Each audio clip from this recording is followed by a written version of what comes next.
All right, guys. The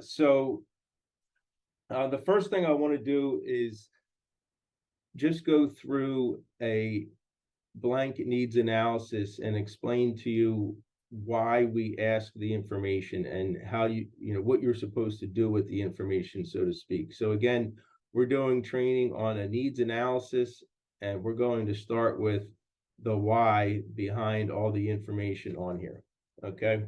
So obviously we have the mortgage balance, and that's going to do, one of the things that that's going to do is drive and determine how much the face amount is of the coverage. So typically we give three options. And, for somebody, let's say a typical client in their 50s, that top option should be the mortgage balance. So if they have a $150,000 mortgage, typically that top option will be a $150,000 face amount or benefit amount for the life insurance. And then we have the term period of the mortgage. And so that's going to dictate the term period of the living benefits policy that we sell. Okay. Sometimes people can't qualify for their age for a 30-year term. You might have to use a 20. But also, if you want to be asking them what the term is, especially with a lot of these refinances, or some people have like a home equity line, you say to them, like, how many years do you expect to have that paid off? And if they say 10 or 15, then it's going to make sense for you to show them a 10 or a 15-year plan. It's going to be less expensive. So that's a good thing, especially when you're working with clients that are 50, 60 years old. If we don't have to show them our 20 or 30-year plan, it's going to be more economical, and you're going to be able to show them, higher face amounts, which usually provides more value for the clientele. I will tell you that typically the pricing between a 10 and a 15-year term is within a couple dollars of each other. So I would just show somebody a 15-year term in most situations. Okay, next field here is the equity. So how do you determine the equity? So if they sold the house today, how much equity would they have? That's how much cash your clients are going to have. So if the fair market value of the house, let's say on Zillow, is $200,000, and the mortgage today is $150,000, they have $50,000 of equity. We want to show the clients how important it is to protect that equity. Okay. So equity protection, that is a critical sales concept. You absolutely have to be determining the equity and explaining to your client how we can help protect the equity. That's huge. Your mortgage payment, okay, that's how much your client is paying every month. That's going to be used a lot of times when we do like a payment protection plan or an equity protection plan. So if your mortgage payment is $1,000, and the life insurance, the mortgage protection policy that we offer your client is a $10,000 policy, that's going to give them 10 monthly payments. So you have to have the mortgage payment, what their monthly payment is, in order to determine that. Okay, so typically not typically, we always want to put the male on the left and the female on the right. Your managers and us as senior field underwriters, that's just the way we're used to looking at it. And so when we're communicating with you in the home and saying, he can get Forester, she can get Transamerica, we're basing that because we're looking at the left side versus the right side, and it makes things a lot simpler. If you're meeting with just one person and your client's a female, just complete the right side of the sheet. And so if you have, if you're meeting with two males or two females, that's why we have, female, male, female here. You want to select that. We can't always determine by the name. So make sure that you're circling male or female. Okay, current life insurance. So this box here is telling us a lot of things. I'll put it into two buckets. Number one is their insurability and to help us with underwriting, and also to help you create pain and prevent objections. So the first one is the current life insurance. Okay, so if they have life insurance and they have applied for life insurance in the last couple of years, we need to know what happened with that policy. Did it get approved? Did it get declined? Was it a fully underwritten policy where a nurse came out? Okay. If your client applied for a life insurance or a mortgage protection policy, let's say 6 months ago, there's going to be an MIB hit, and the insurance company that you apply with today is going to ask what happened with that policy. So if you don't put that on the application, let's just say Foresters, for example, they're going to come back and they're going to ask you what happened with that. So we're trying to prevent pending requirements. So knowing what their insurance history is important. Okay. And if they have other life insurance, we want to know about that, because I like to prevent objections before they come up. So if somebody has work insurance, I'll say something like, hey, that's fantastic. You probably don't even pay for that. You definitely want to keep it. However, we really look at that as income replacement. The goal with a mortgage protection policy is to have the mortgage paid off so that your work policy or this other insurance that you have can help your wife or your spouse or your significant other, your partner, pay for your help pay for the day-to-day living expenses. Okay.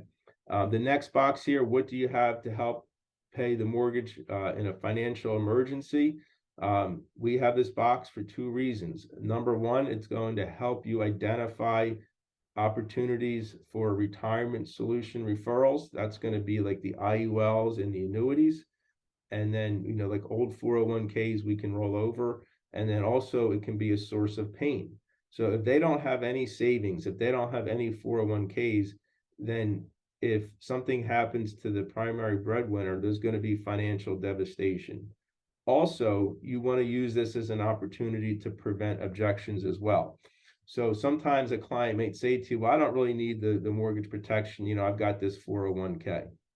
So if somebody does have a 401k or they have a bunch of savings, I'm going to prevent that objection when I'm filling out this needs analysis at this point. And I'll say something like, great job on being committed to saving for your retirement and getting all that money in your retirement plan. With a mortgage protection policy, this is really going to help protect your mortgage, so that you don't have to tap into that savings plan if something would happen to you, like a heart attack. Okay. So you want to really have that money set aside for retirement and not have to use it for an emergency if you don't have to. That's one of the ways that a mortgage protection policy can help you. Okay. The next section here is all the medical information. Obviously, that's going to be critical for us to determine which product they can qualify for based upon their medical history. And we're going to get into some pretty in-depth training on this here in a few minutes. Just to also point out the tobacco question, yes or no, and then the type over here. The reason why, and this is for the type of tobacco, the reason why we want the type is Foresters Financial, with their strong foundation product, they only rate tobacco ratings for cigarette smokers. So if somebody smokes cigars, if somebody chews tobacco, if somebody vapes, they will allow you to quote and get a policy issued at a non-tobacco rate. Every other carrier will rate all that other stuff in addition to cigarettes as a tobacco rating. So that's why we asked for the type. Okay, height and weight, pretty simple. That is an underwriting criteria. And then you've got the prescriptions, the condition, the year. We're going to get to that here in a little bit. We've got this section here, which is just sort of to help you go through any pre-existing conditions or past medical history that they're not currently being treated for. Driving record. Okay, different carriers have different criteria. I like to ask 10 years. And that way, if somebody, most of the carriers are around 5 years, but if something was 5.5 years, or maybe it was 6 years, but the license wasn't reinstated until 2 years ago, if you ask 10 years, you're kind of covering everything, and then you can narrow it down. A lot of people are surprised that your driving record is part of the underwriting process. It absolutely is. If somebody had a DUI last month or last year, they're not going to be eligible for a lot of our products. Okay, the monthly income, the sources, the job description, and the disability. So this box is used for both underwriting and also creating pain. Okay, so let's just talk about underwriting for a minute. And this is real important, and this is one of the biggest areas that agents miss. You need to be putting on there, first of all, how much money they make. If you're not comfortable getting that information, then you haven't built rapport. So every single needs analysis should have a dollar amount on here for what their income is and their job description. Okay. Again, this is just part of the rapport building part. If you're not finding out what they do for a living, then you haven't built rapport. Okay. And we want to know that you asked that question, because if you just write down $2,000 a month, we don't know whether they're working, whether they're retired, whether they're disabled. If they are disabled, you want to write the word disabled on there. Okay. And circle the word disability. Okay. Because that is critically important. Most of the term products will not accept clients if they're disabled. Okay. So that's huge. You've got to make sure that you're communicating that with us. And then, so the income also ties down into this box. Again, we're going to get into how we fill this out here in a few minutes, but the income is a huge source of creating pain, right? That's one of the big reasons why people fill out this form. If Bob passes away, his income goes away, and Mary has a greatly reduced household income. Can she survive? Can she pay the bills? Can she pay the mortgage? Can she stay in the house if Bob's income goes away?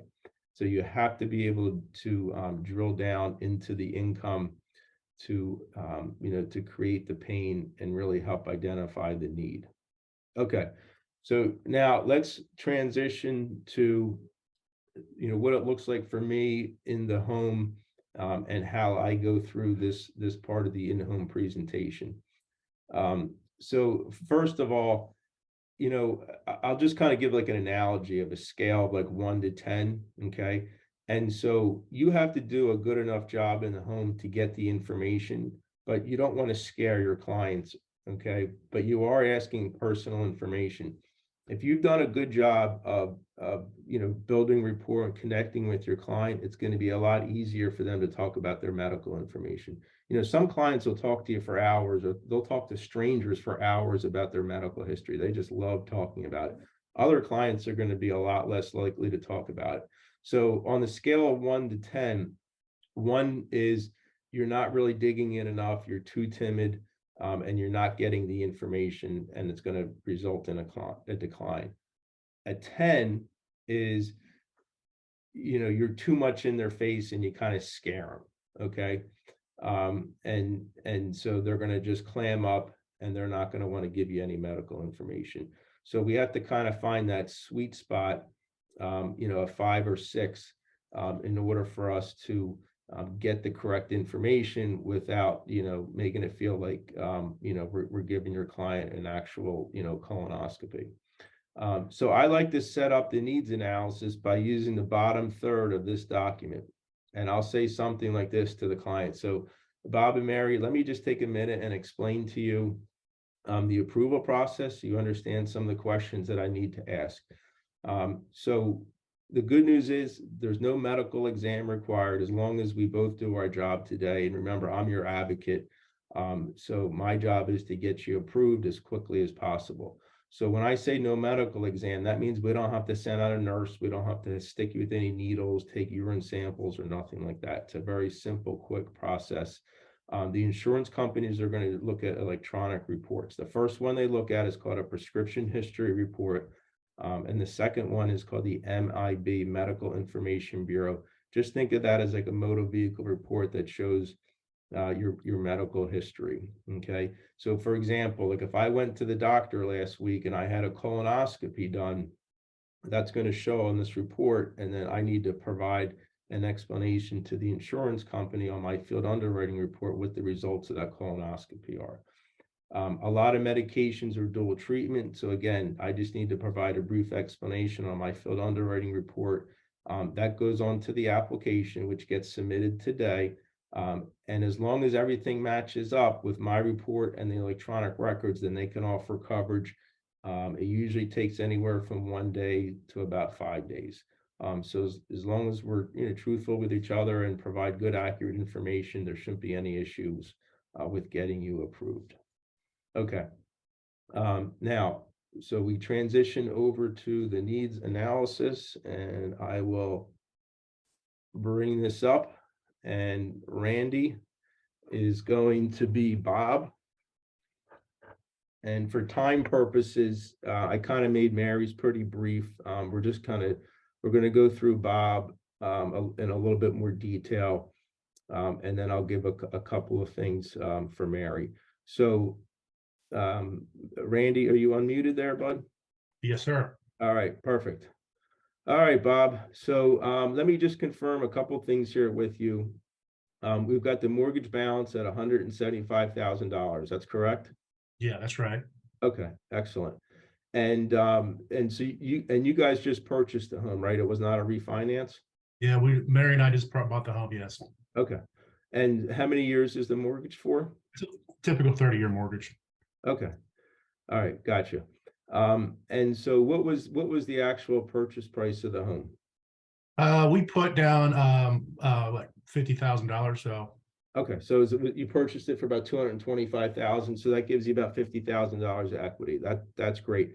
So, yeah, like, I know you guys aren't planning on doing this, but like if you sold the house today, you'd get about $50,000 in equity right now. And obviously over time, as the value of the house increases and your mortgage balance goes down, that equity is going to continue to grow and grow and grow. So, above all else, like what most of my clients are looking to do is really protect that equity.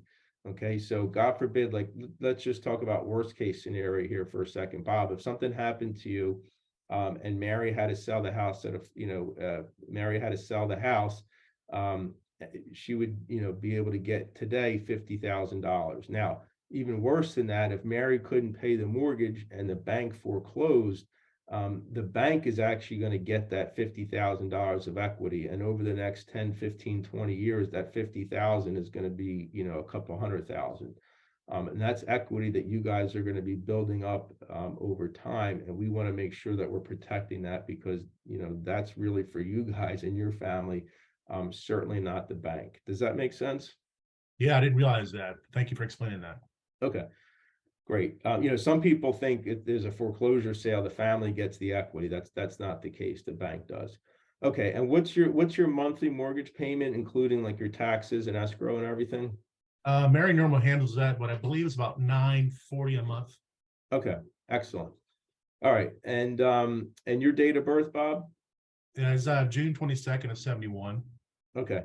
And just hopping out here of the role playing for training purposes, guys, you always want to calculate the age. We, as your field underwriters, as your managers, we don't want to have to do that. That helps us determine which products they can qualify for. So you always need to complete the date of birth and you always need to complete the age. Okay. Bob, do you have any type of work life insurance or insurance that you own yourself? No, I don't have anything I own myself, but I do have insurance through work.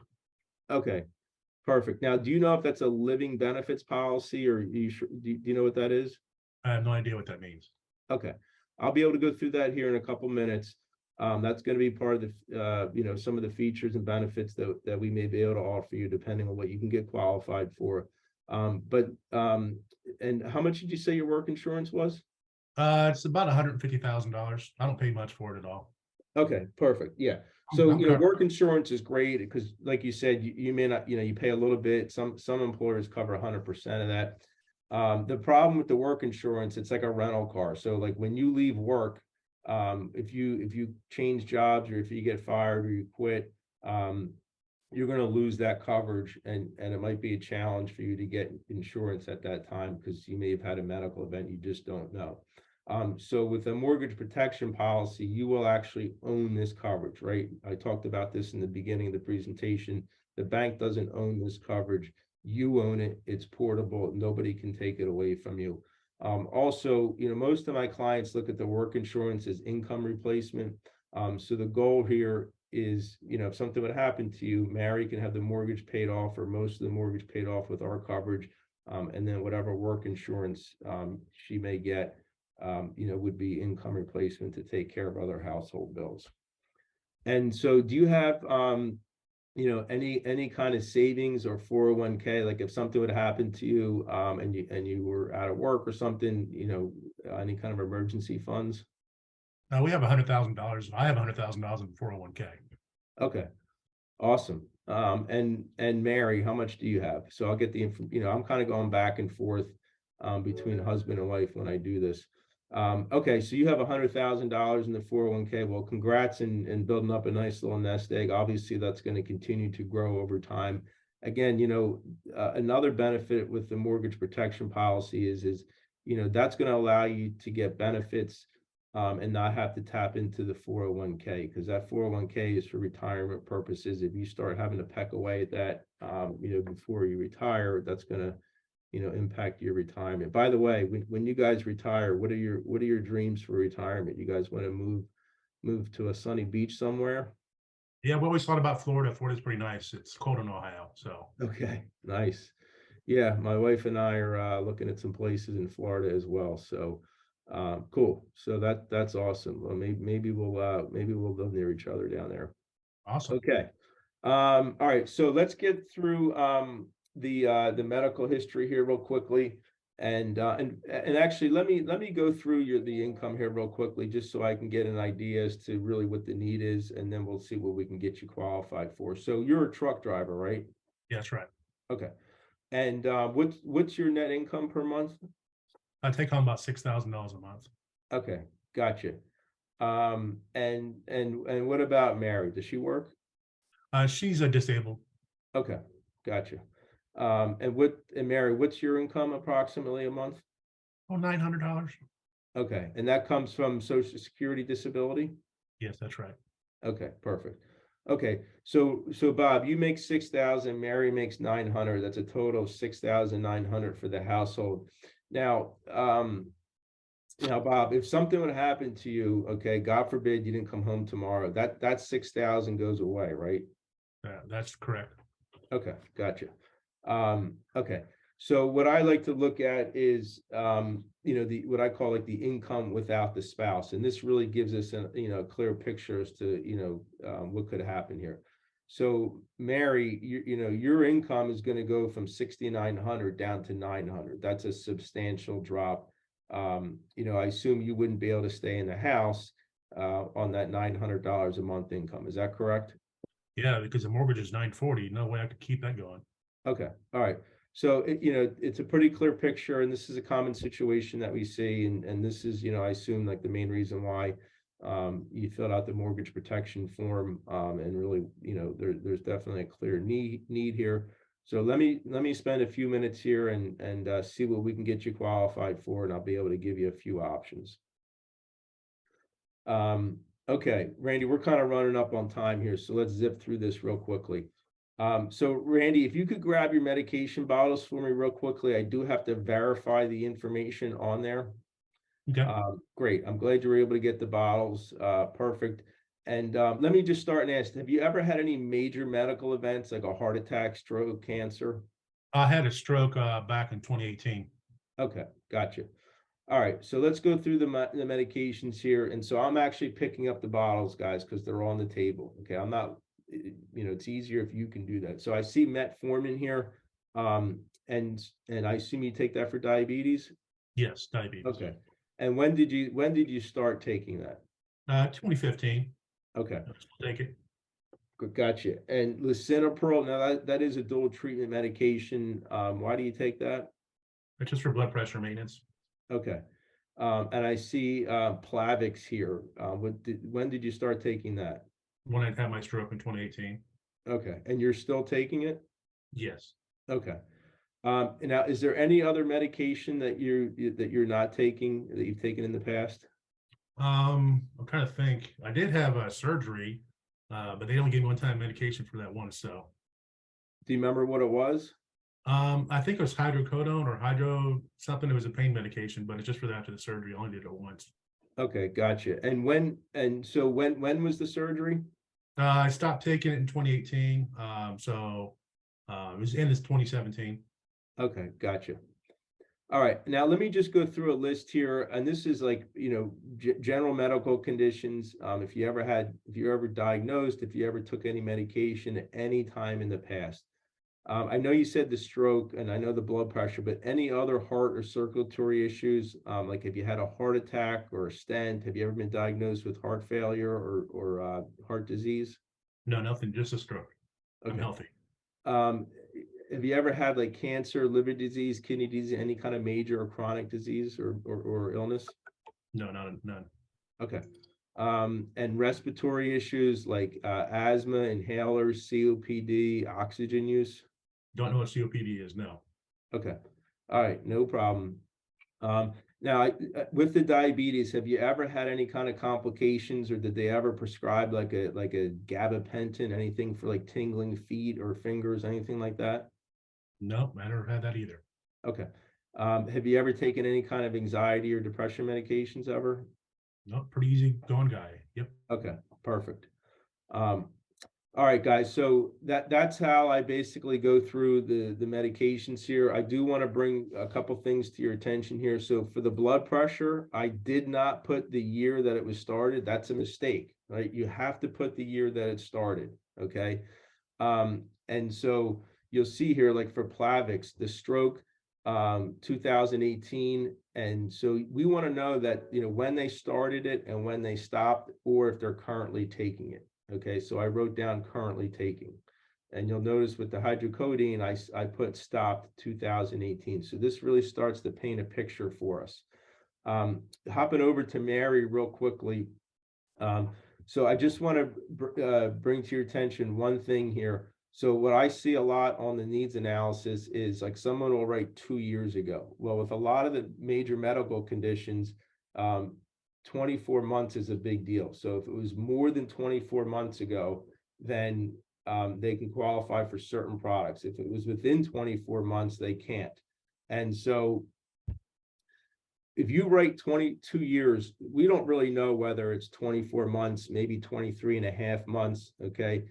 And so you need to drill down with your clients, okay? So you want to, I like to put the months. So I'm going to put 25 months or, you know, over 25 months ago. They may not remember the exact date, but if they don't remember and it's, you know, maybe 23 months, maybe 24 months, like that's a problem. So we need to be definitive on that.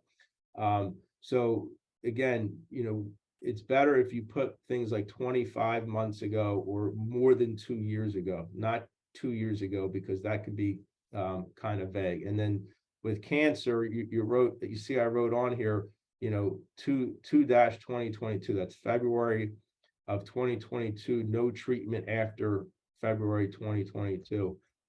And so that means that there was no treatment, no medications, no radiation, no, et cetera. And so for big things like cancer, that's what we're looking for. Was there nothing after, or there was nothing since at least 24 months ago? So in other words, everything happened prior to 24 months ago.